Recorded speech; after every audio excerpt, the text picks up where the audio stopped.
Hi, welcome to tonight's show.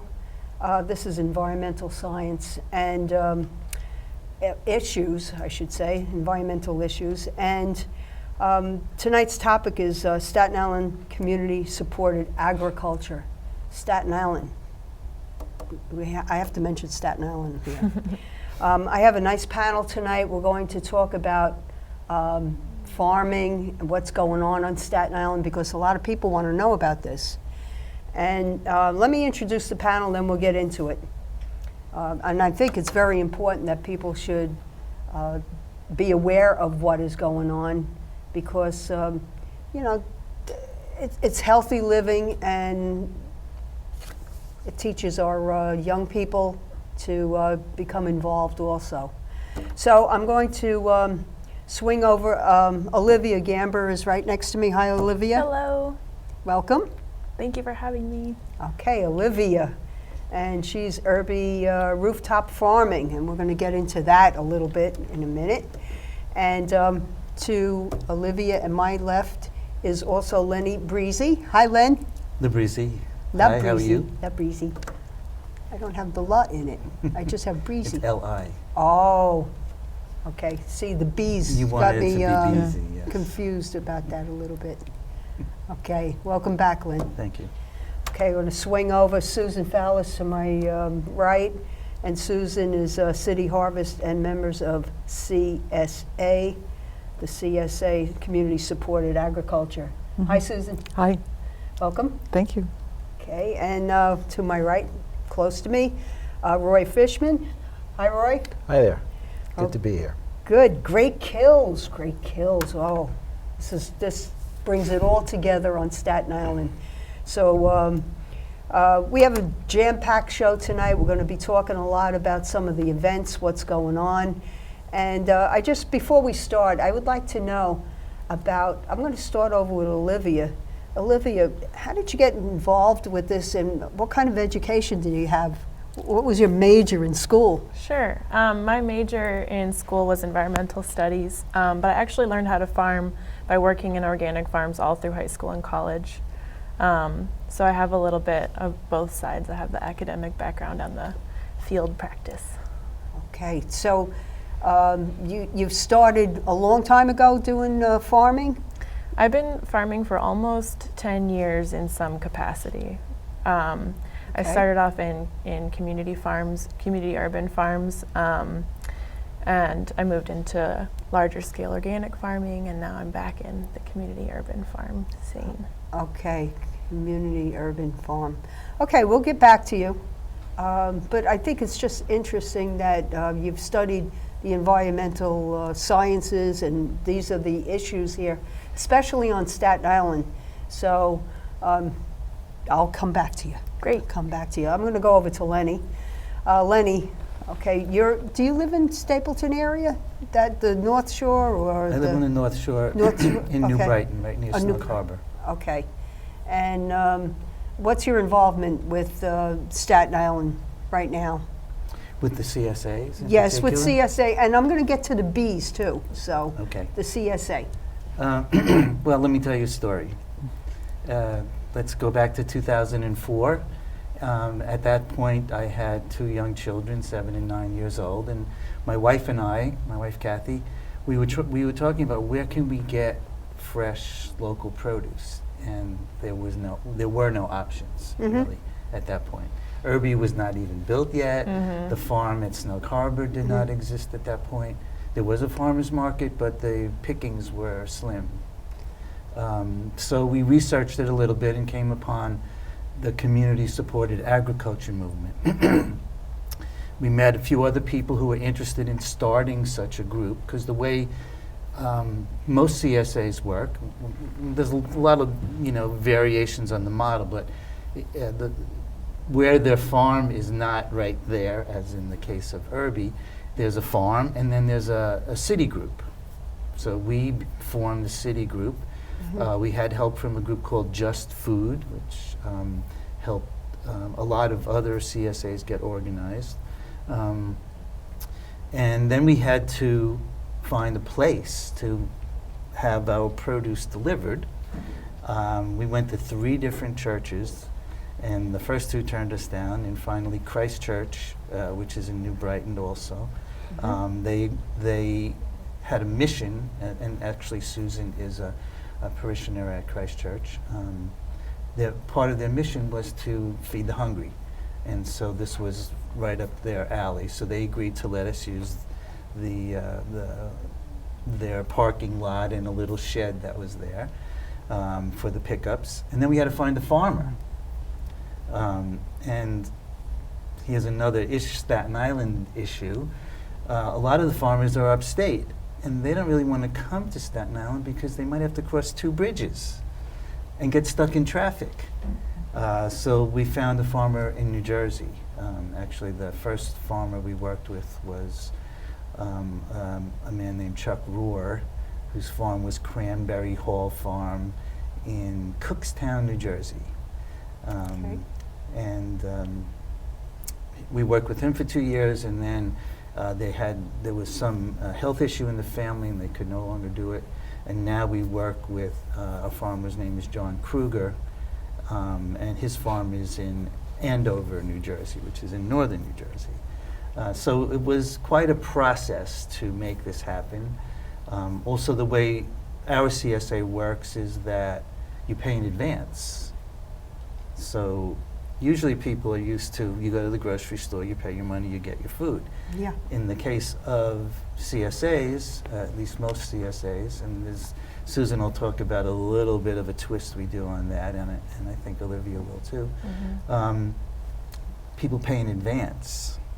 So early in January or February, people are paying $500 to $600, and they're not getting any produce until June. So it's kind of a hard sell to people to say that. But what we're doing is we're kind of buying a share in the farm. Farmers need to buy seed, they need to buy fertilizer, they need to buy equipment, they might need to hire staff. And if they have the money up front, that helps them to be able to get this produce in the ground and get the farm going. Okay. So, Susan, you're part of this also, and part of the church. Do you have like a pantry also that helps maybe the poor people? What happens with that, or is that a separate thing? Well, it's all tied together. I mean, we do have a mission to help with food, people who are food insecure. So we collect food every week, and then there's a pantry who comes to pick up the food that we collect. You know, usually that's dry food cans and things like that. Oh, I see. But if there are leftover items from the CSA, we put them out on Sunday morning. Yeah, a lot of people, I've been to a few pantries on Staten Island, and you know how you just bring a bag of some of the goods that you don't use. And I was over in Stapleton, and that pantry was just about empty. I was surprised. And I had one of the priests come on to the show, and he spoke about that. You know, there is a shortage sometimes. There's never enough food, right? Yes and no. Actually, this is the lean time for food pantries, because a lot of food pantries get money from the city and the state, and their fiscal year ends June 30th. And then, it being the city and the state, it takes them a while to get up to speed, until, August, September. So in the meantime, the pantries aren't getting any food. So people who have gardens, it's a good time for people with gardens to donate.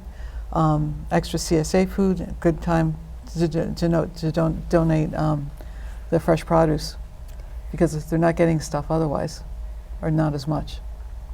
Okay, I'm going to swing back to you, but I want to talk to Roy for a minute. Roy, Great Kills Community-Supported Agriculture. What does that mean? Great Kills, Staten Island. That's where we're located. Okay, so what is that? What's that all about? Well, we also use the same farmer that the Staten Island CSA uses. It's the same produce, just a different location. So there are a lot of people on the South Shore that come to our CSA.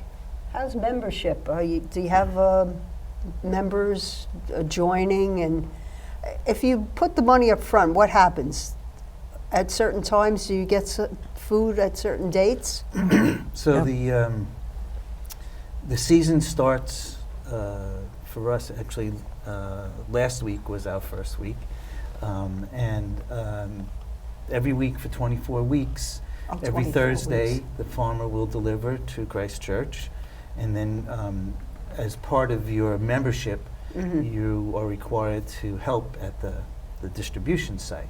So 2 or 3 people will come, and there's big crates of food, and they'll put them all out on tables. And then as a member, you come and you pick whatever is in the share, a head of spinach, a head of lettuce, some radishes, a bunch of kohlrabi, things like that, an herb. And that the type of produce changes throughout the season because you're getting what's fresh, what was picked yesterday or 2 days ago, however long it takes the farmer to pick it and clean it and process it and get it ready. Not process it, but put it into bundles, weigh it out if necessary. We do have scales at our site, so sometimes we'll get a big bucket of green beans, and the share size will be 1 pound.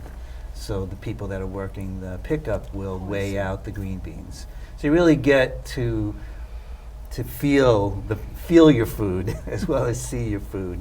Okay. And the point of the CSA movement really started in Japan in the 1960s, and a bunch of women in Japan were really getting nervous about how much pesticide was being sprayed on their food. So they really wanted organic food. And back then, and even today, it's maybe a little bit more expensive and a little bit more labor intensive to grow organically than it is to grow with big machinery. So they figured out that by working cooperatively with the farmer, they could support farmers locally, save the farmlands that are close or in Staten Island or close to Staten Island, and get this food that was clean, not sprayed.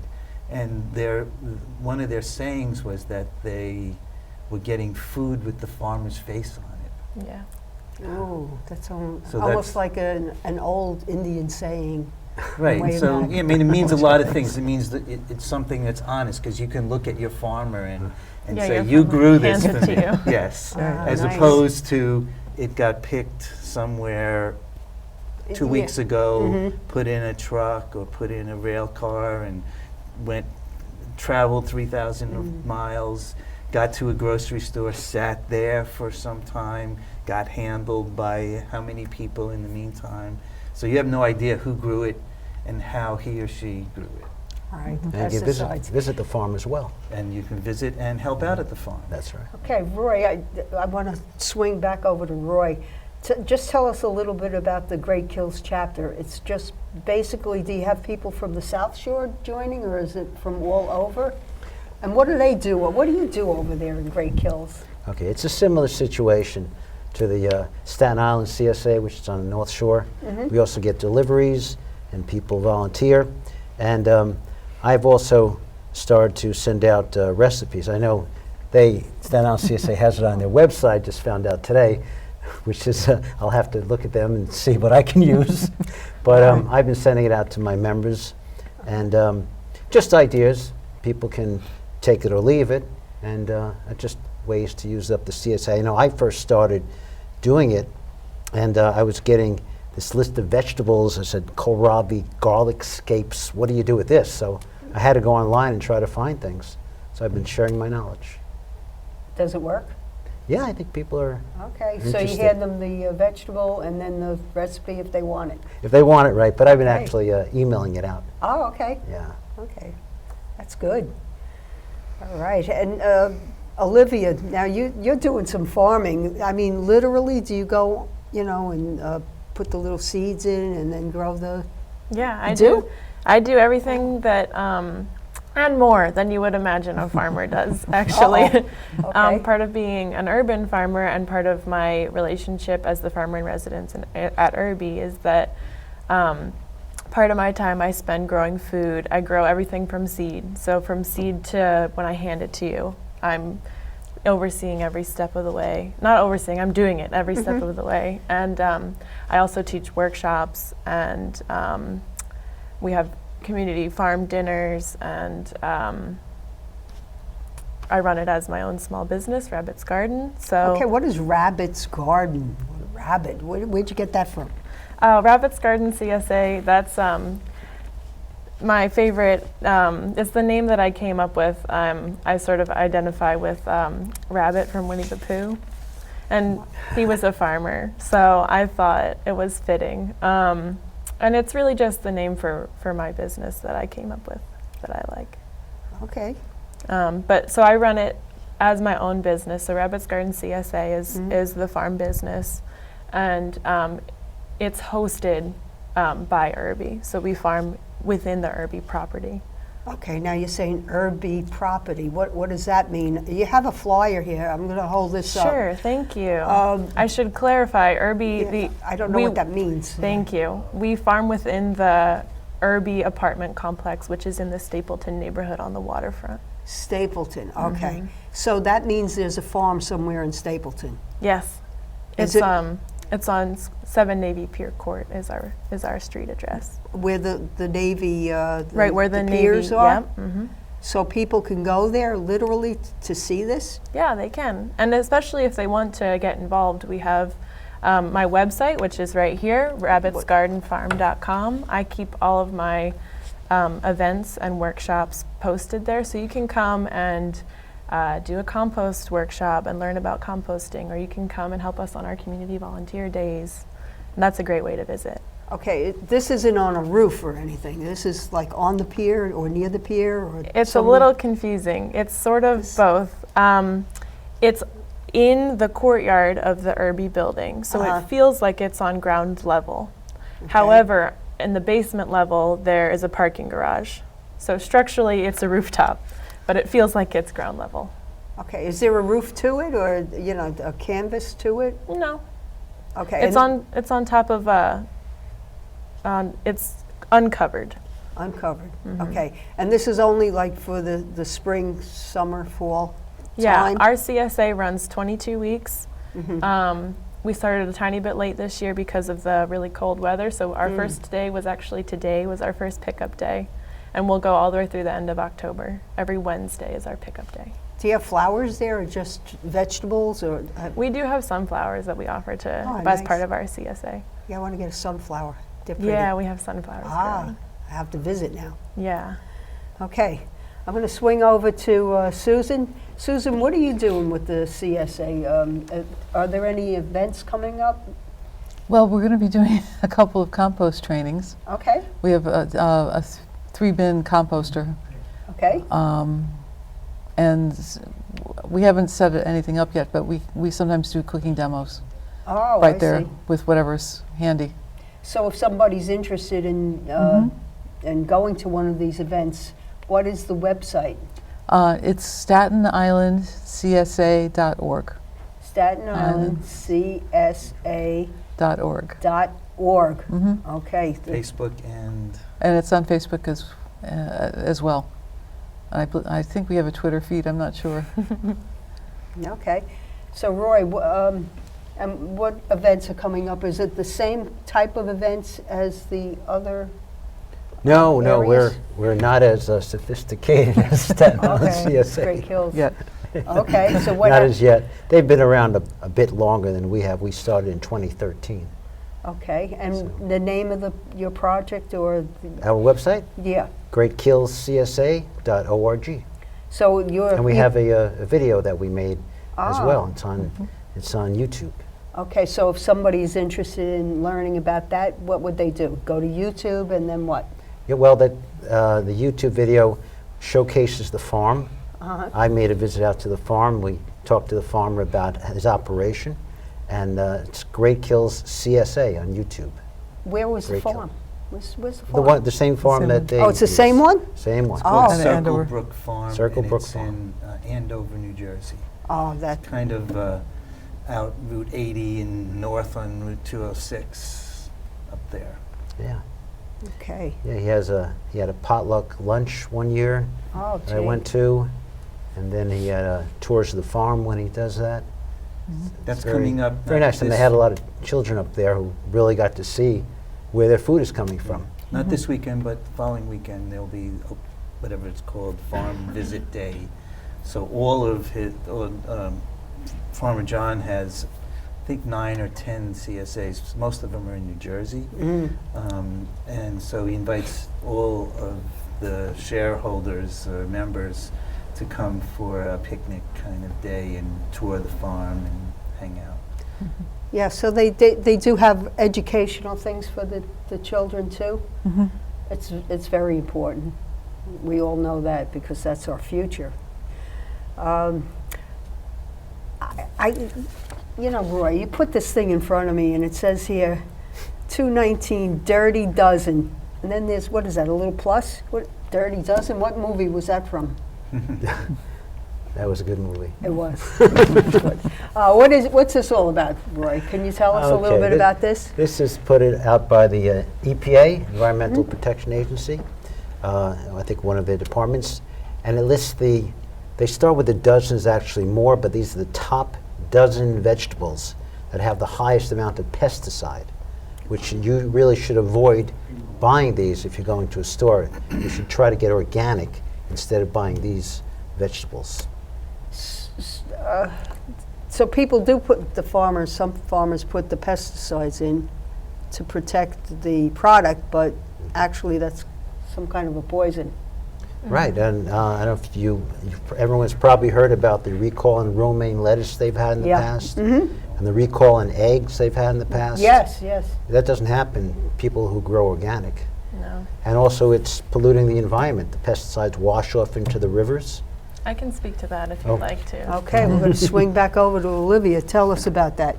So part of the reason that I farm organically is because if you go to the store and you see conventional or industrially farmed produce, it's produced in a whole system that is by and large really destructive for the environment, really destructive for the workers who have to work there, and not very healthy.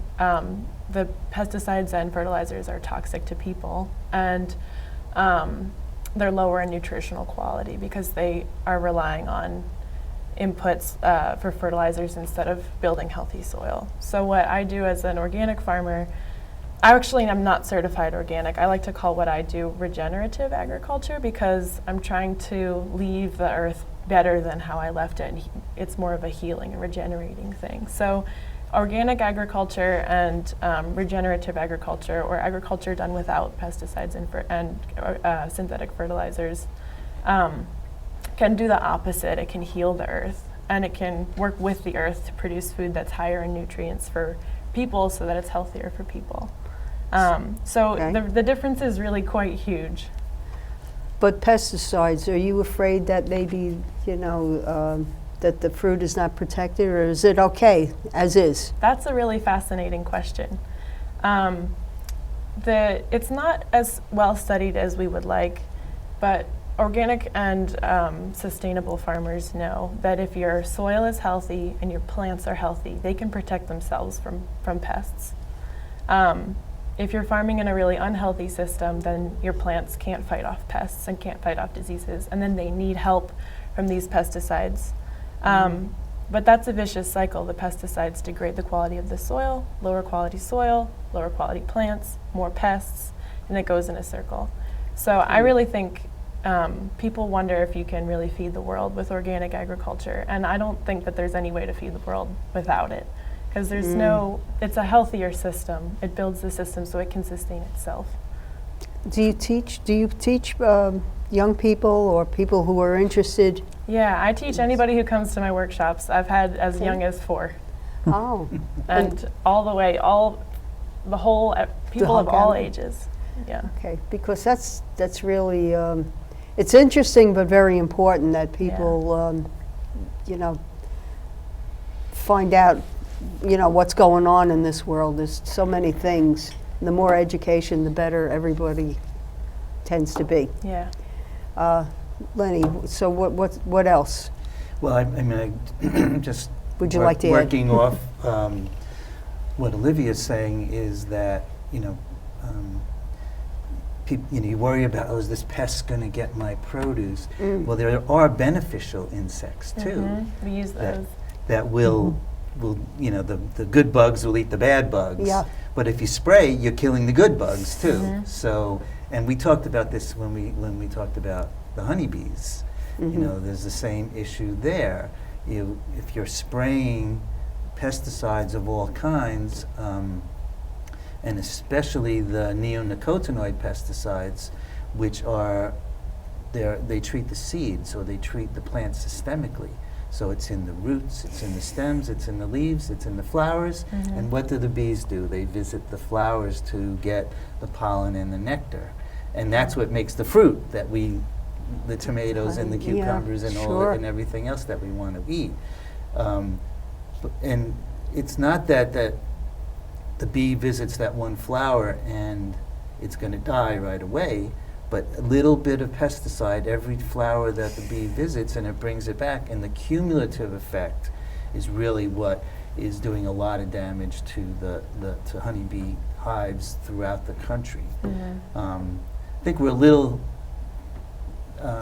protected here on Staten Island because we don't have large farms that are, But people spraying using Roundup on their lawns doesn't help. No, it doesn't No. help at all. And when people suggest, well, I'm only spraying right here, then it's in the environment. So, and there's almost no reason for a person who's just maintaining their property on Staten Island to be spraying any kind of pesticides at all. What are some of the good insects for, you were saying some are good, some are bad. Name some of the good ones, in case we come across these little things. Well, some of these them little you critters. won't recognize unless you really get into it. But not just the honeybee, but there are in New York City actually over 200 different bee species. Like everybody recognizes the bumblebee because it's so big, but there are sweat bees and other kinds of bees that help to pollinate the vegetables and the flowers around. There are other lacewing Lacewings, ladybugs, The ladybug. there's certain types of wasps. Praying mantises. Sort of being a farmer, you need to know a little bit of everything. So I'm still learning my entomology. But there are dozens of beneficial insects that I actually plant whole rows of beneficial insect attracting flowers to attract. And that's one of the things I suggest to people to do. They say, well, how can we help save the bees or the environment? And all right, not everybody can be a beekeeper. There's a lot of work involved, and not everybody can be a farmer. But you can plant flowers that are attractive to the pollinator insects, and that includes the butterflies too, the monarch butterflies. So by planting plants and flowers that attract beneficial insects, they are going to keep the bad insects under control. Okay, Roy, and Susan, I'm going to swing back. I got to go to the next page here. Okay. He gives me these things to look at. It says 2019, the Clean 15. I don't know what that is. You tell me about this. Sure. Those are the fruits and vegetables with the least amount of pesticides. So you can feel a little better buying them in a supermarket if they're non-organic, you see. So you wouldn't have to necessarily buy organic for these vegetables, which of course if you're not buying organic, it's a little less money.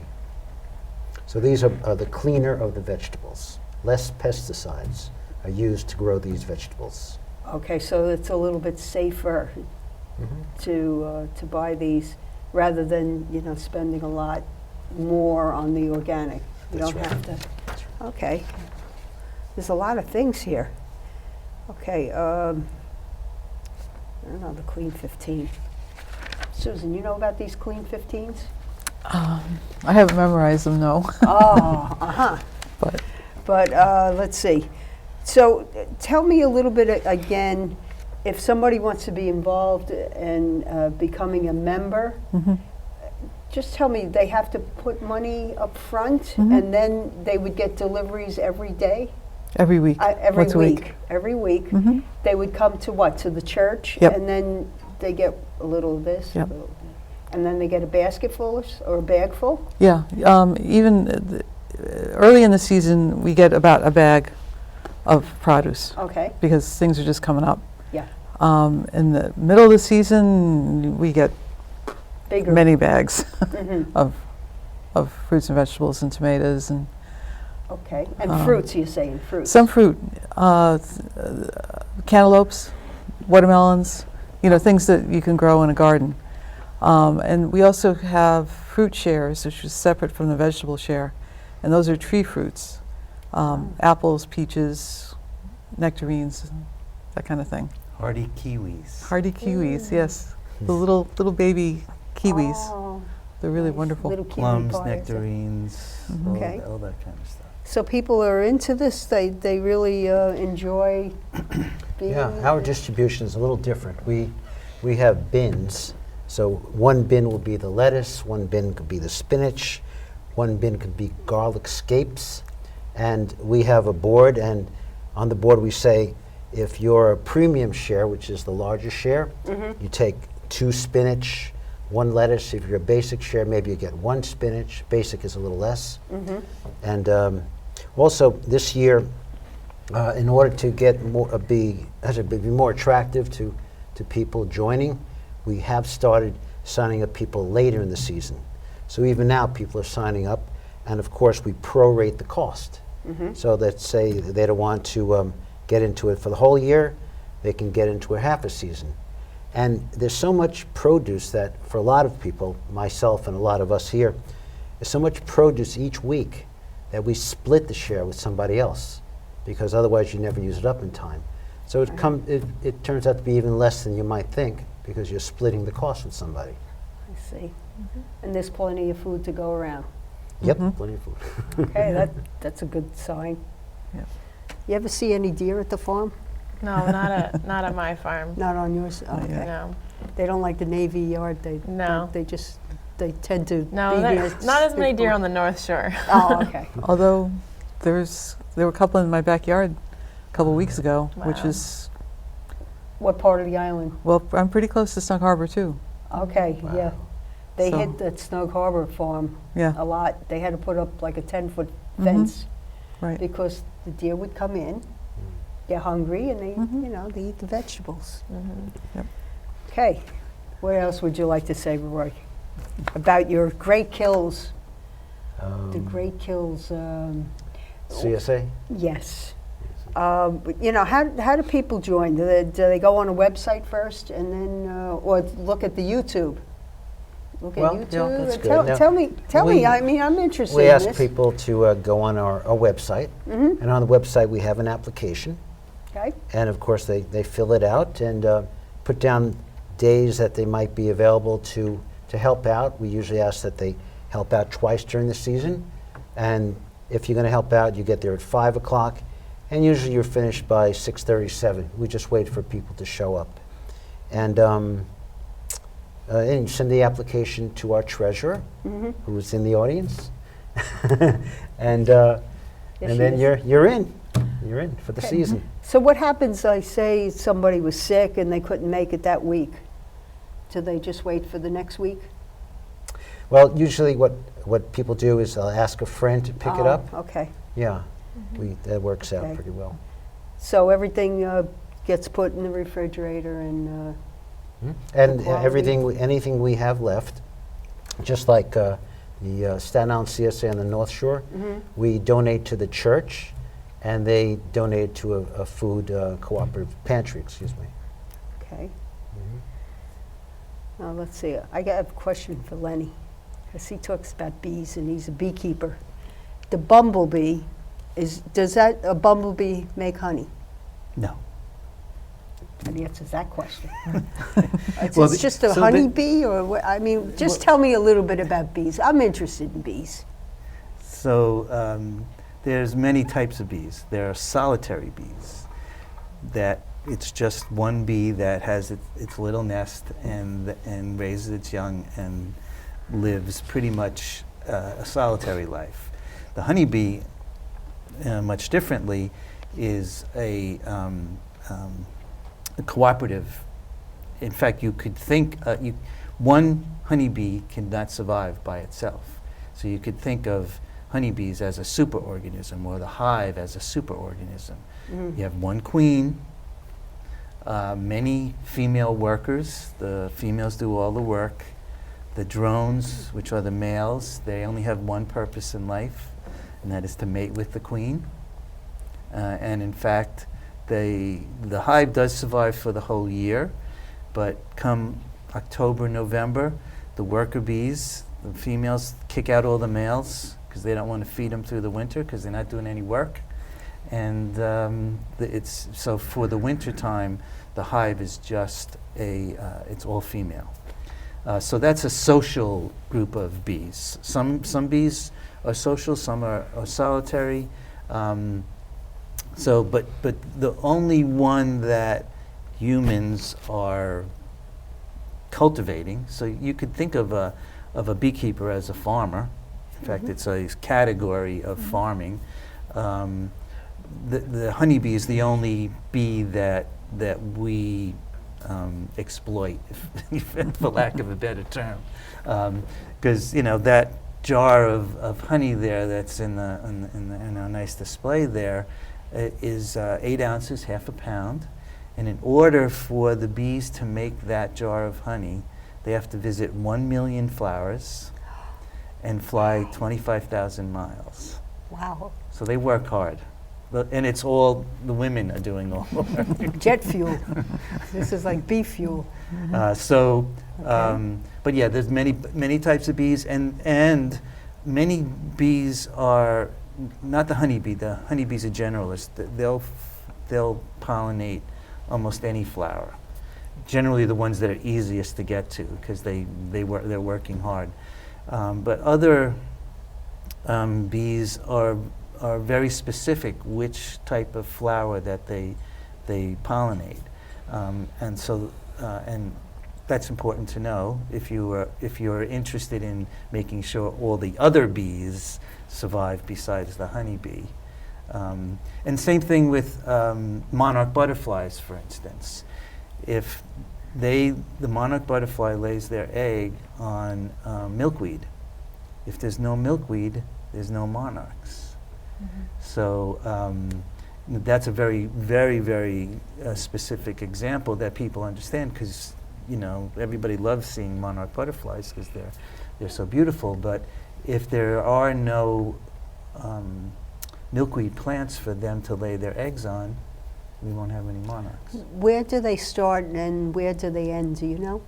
Oh, the monarch butterflies? Yes, the they actually overwinter in 2 places. One of them is in Mexico. I think it's near Monterrey. A friend of mine visited there and sent us some photos this past winter of just clouds of monarchs. And I think there's also a spot in California that they end up in the wintertime as well.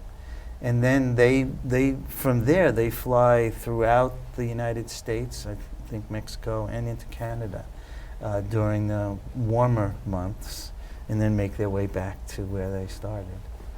And they make it back. They make it That's back. the best part. It's amazing. They fly a very long distance. Do the monarchs go for the fruit trees or just certain milkweeds? Is that their thing? Well, they get their pollen and nectar from flowers, but they lay their eggs on the leaves of the milkweed, and then the egg will become a caterpillar and eat the leaf, and eventually form the chrysalis, and that's where the butterfly will come out from. There are a lot of places now that they've built, like Butterfly World, that you could actually walk in. And actually at the museum in Manhattan, they had a big exhibit. Walk in, there's little butterflies all over the place. It's really, they teach people and instruct people and give out information on where they started and you know what type of a butterfly it is. And what kind of interest do you have, Susan? Well, butterflies. Do you like butterflies too? Yeah, my front yard is full of milkweed and then woodland sunflowers. A few years ago, I was part of a group run by the American Museum of Natural History to count pollinators. So we found out about lots of different kinds of bees. You know, the honeybees would visit, bumblebees, carpenter bees, although they weren't really pollinating very much. Little emerald green bees, I don't know what they're called, sweat bees. Sweat bees. And there's also a fly that looks like a bee. It's got yellow and black stripes. Oh, gee. And I was fooled a number of times. You have to look at the eyes and the way the wings are much different. So basically I'm interested in bugs and butterflies. And what about you, Roy? What do you like? What's your interest in all this? Oh, Besides the farming. Besides the farming, you mean Right. other hobbies? Yeah, as far as the environment. Oh, in the What environment. do you like? Oh well, I'm interested and active in other environmental groups. Oh, okay. Talk about that. Name some. Protectors of pine oak. Oh, okay. They've been around. The gorilla in the room. Okay. You know Cliff? Sure. Okay. I know Cliff. Cliff's been on the show too. I think so. Everyone, I had to twist his arm a little, but he came to the show. And NRPA, Okay. Natural Resources Protective Association. And that's on They're- Staten Island too? Yeah, they're very big on doing beach cleanings and getting kids involved in Okay. cleaning and getting kids involved in learning about the environment as well. So beach cleaning, are they associated with the Boy Scouts sometimes? Do the Scouts come They in? do have, yes, they do have scouts coming in and high school groups, and they had this really popular program the second year called the Student Summit, in which they had junior high school classes. I think we had 6 different schools participate. They brought them down to Great Kills Harbor, Okay. and they had different stations where they could learn about scuba diving, they could learn about eels, that they could learn about the oyster project, and at each station they would answer questions on their workbook, compare it. There was free water bottles given as mementos, and they had a great time, and then they took it back and they took it a step further. I know one junior high school started a campaign to get rid of all the plastic bottles and use Yes. reusable bottles. Yes. So it was very gratifying for everybody involved that the kids are taking to heart what they learned. Okay, we're going to swing over to Olivia. Now, you were talking about the sunflowers. You have sunflowers there? And are they for sale? Are they in a pot, or is they just... you They're know- growing in the farm right now. When they're Okay. ready, we'll cut them and sell them with our CSAs. Oh, are they big ones? Yeah, they're the dinner plate ones. Yeah, I went and I had gotten a few, and they were little. They weren't real big ones. I There's don't know. hundreds of varieties Oh, of I didn't know sunflowers. that. Yeah. See, There's this is... little ones all the way up to ones that are 7 foot tall. So Is it just the seed that you have to plant? Is it like certain seeds? Mhm. You just put it in the ground? See, I don't have a green thumb. But how many sunflowers do you have? A lot? oh, or I is it- don't count the individual ones. There's Oh, way too many. It's like like one of those that you could see a lot of... I have a row. I have a whole row of sunflowers, a Oh, row of nice. beneficial insect flowers, a row of zinnias, cutting flowers to give to our CSA members. That's nice. And Yeah. you start everything by seed? Yeah, I start everything from seed, and it is a little bit more complicated than just putting the seed in the ground. I like to say that my job every day is just to go outside and listen to the plants and do what they tell me to do. It's good. It's complicated, and every plant needs something different at every different stage of its life. So it requires a lot of knowledge, but it's what I love to do. They so. say that the plants talk to you, the trees talk to you. Well, they have their ways of indicating if they're not happy. They do talk, though. They do. Okay. What do you have here? Oh, okay. Sometimes people deciding whether to join a CSA will say, well, I can get organic in my local supermarket. Why do I have to join the CSA? Yeah. And the thing is, we've done some surveys and found a lot of things you can get in the CSA you cannot get organic in your supermarket. You can't get butternut squash organic, can't get acorn squash organic. You get vegetables that you won't get in your supermarket, like garlic scapes. I Like never heard of that word. Like fingerling potatoes. Garlic scapes are the tops of the garlic.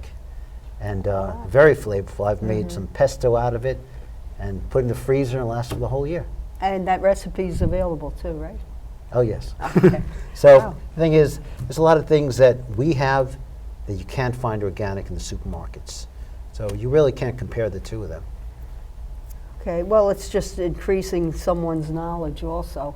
So if you really like different types of cooking and recipes, you'll have that more available than in a supermarket. I've never, And I found when I joined the CSA, you tend to eat more vegetables because you have the vegetables to use and you don't want them to go to waste, obviously. So you end up you and your family eat more vegetables, which is always a good thing. And it's seasonal, too. Yeah. So you might say, well, I'm getting vegetables every week. I'm going to get sick and tired of them. But what you get now, this time of the year, so right now you're going to get peas, for instance, fresh peas. You're not going to get those later in the summer and into the fall because they only grow really in the spring. We're not getting potatoes yet. We will get potatoes, and a lot of them come, I don't know when they start, in July, I guess, sometime. And then we'll get those to the end of the year. Things like butternut squashes, the winter squashes, you get later in the season. Zucchinis and summer squashes, you get early in the season. So all these different things you can make different kinds of meals with. So you can have an interesting palette of food. And it might be, well, if you cook, you'll love it because you do get a lot of different things to try out and mix things together. That's what I do. I see what's in the share, and then I say, well, I can put these two things together and make a stir fry or make something to have with Throw in a rice. soup. Or make a soup. You know, if it gets to the point where they haven't been used yet, you throw it all together and you make a soup out of it. So that's an important thing too, and it's something that would make Olivia's job a little harder and John Kruger's job a little harder. Is that you have to think about, okay, my members are going to need tomatoes in 50 days from now. So you got to count back and you got to get those seeds in the ground so that when the time comes, the tomatoes are ready. Exactly. And have a rotation of crops too. So where you planted the peas early on, you put something else in afterwards. So it's really a way, and I think Olivia really put this really nicely, of working with the soil and listening to the plants and what they're saying and what the earth is saying, and leaving the earth better than how you found it. When you work with the soil, though, you say you're growing lettuce or tomatoes, once that's done, do you plant something else in the same soil? Or do you have to rotate like you see in the corn? I do a little bit of both. Almost all of my beds will have at least 2, if not 3 crops in it per year.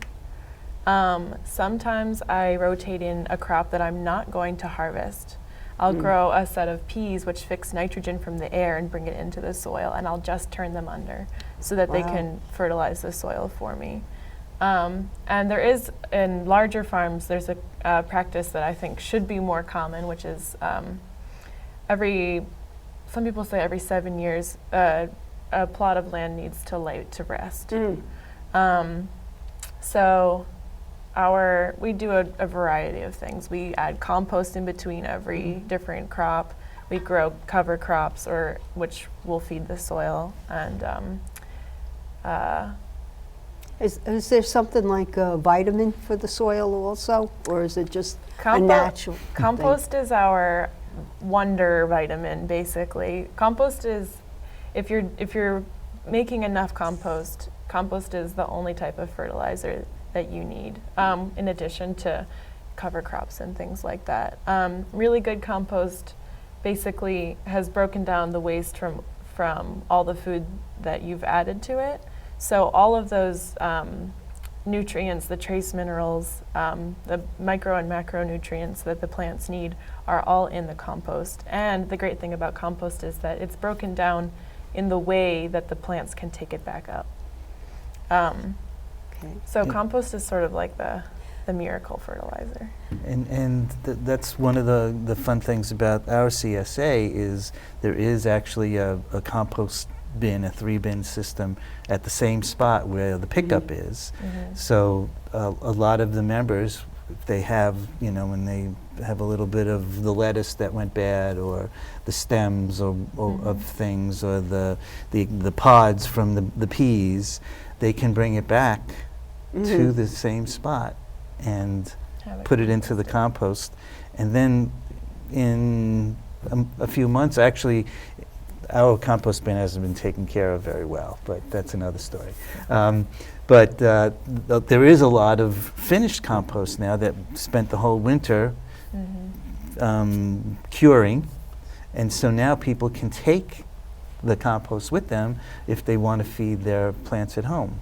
So it's not exactly closing the cycle, but it's very close to closing the cycle, and we're reducing waste at the same time. Rabbits Garden has a community compost site too, and our compost drop-off days are Wednesday from 3 to 7, at the same exact time that our farmers market and our CSA pickup are. And that'll be every Wednesday. Okay, and Roy, you want to add to this? Oh, yeah. Roy? I just thought the audience would like to know what a typical share would be on a typical week.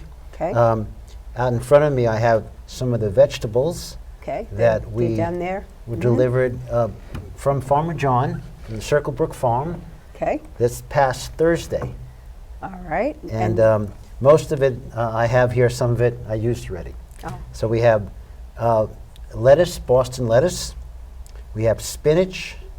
And then we had a choice of cilantro or dill as an herb. And we had escarole or endive. I got the endive, which is also called frissie. And we had garlic scapes.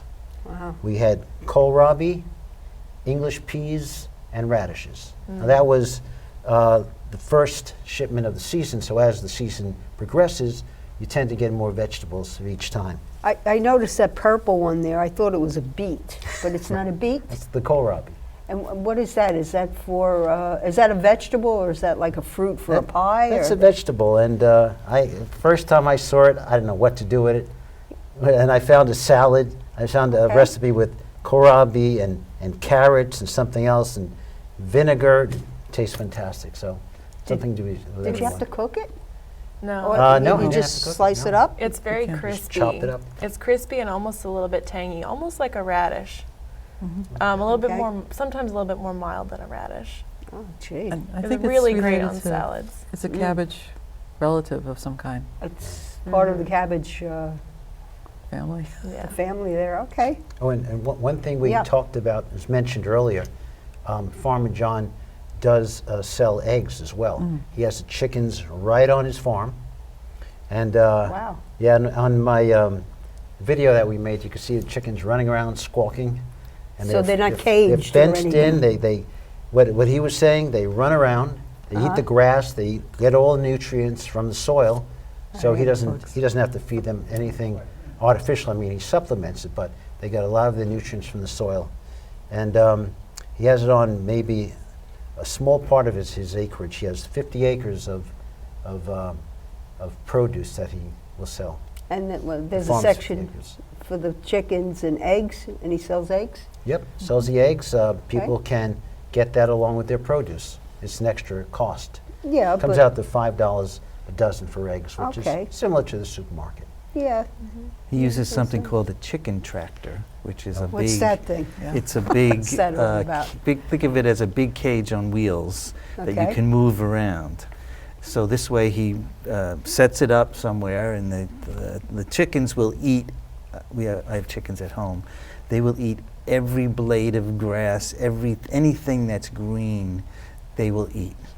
So they eat in the whole area, and also things come out the other end. So they're fertilizing that spot, and then he just moves the whole the chickens and the cage Yeah. to another spot, and now that spot where the chickens were initially has now been fertilized.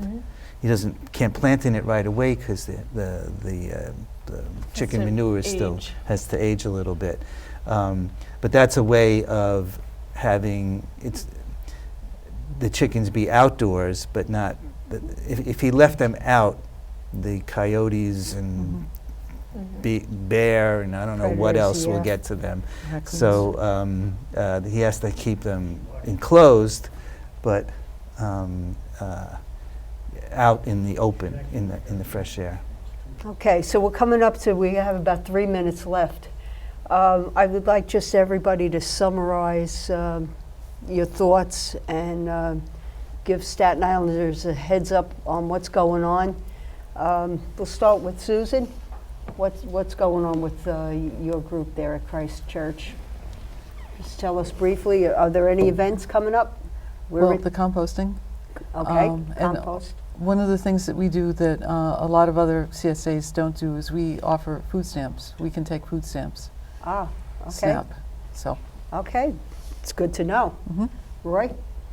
Okay, well, we're still getting members for our CSA. With 2 members just got in touch, 2 people, potential members, I should say, got in touch with me today. So we're building up our membership. Right now we're up to about 20, which is pretty good for us. Okay, let's swing over to Olivia.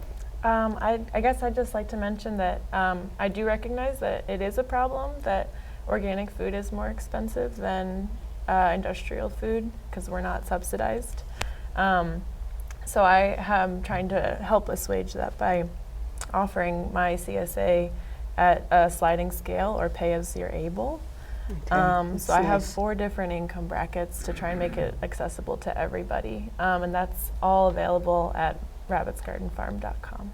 Rabbitsfarm.com, and that's over in Rabbits Garden. Oh, garden. Farm.com. Gotta put the garden in. Yeah. Okay, and that's over near Stapleton. Yes. Okay. And Lenny? Well, our website is statenislandcsa.org, and obviously there's options which in 2004 Staten Islanders did not have, and now they do have, that if they want to eat healthy, if they want to help preserve farmland close by, if they want to provide jobs and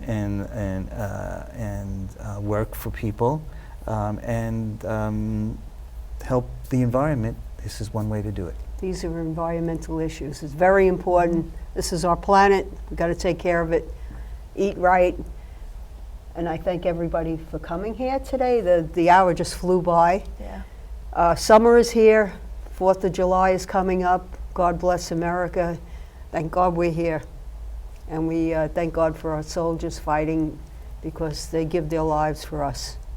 So until next month, and I hope everybody comes back. This was very interesting. I learned a lot tonight. You got to bring a bee next time. You'd be flying around there, little bee. Lenny's got the bees there. So until next time, I thank everybody, and this is it. Thanks, Helene, Charlie, Sal. Who else is here? Kenneth, and there's Dan. He's back there. He's waving. Okay, Dan. Okay, till next time.